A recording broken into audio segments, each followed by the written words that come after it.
Hi everyone, this is তুলি। Welcome to my another mini vlog. So আজ হচ্ছে রোববার। বেশ কিছুদিন ধরেই ভাবছি যে একটুখানি সবজি বাজারে যাব, বাট যাওয়া হয়ে উঠছে না। তো আজ যেহেতু রোববার ছিল, তো বর বললো যে চলো আজকেই। তো দুজন মিলে চলে এসেছি আমরা মাছ বাজারের প্রথমেই।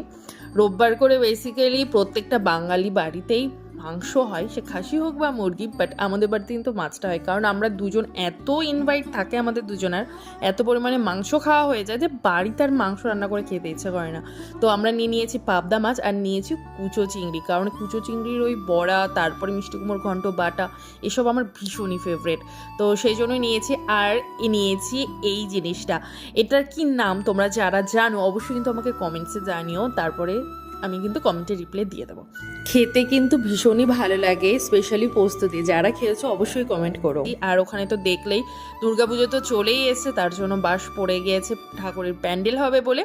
তো সবজি বাজার করে নিয়েছি। আর তোমরা কারা কারা হচ্ছে হাজব্যান্ডের সাথে এমন বাজারে যাও অবশ্যই কিন্তু কমেন্টসে জানিও। আমি তো মাঝে মধ্যেই আসি, কিন্তু সবসময় ভিডিও করা হয় না। তো সবজি বাজার করার পর এবার একটু ফল নিয়ে নেবো, কিছু বেশি কিছু নিয়ে নিই। কলার মৌসুমি নিয়েছি, কারণ বাকি ফল বাড়িতেই রয়েছে।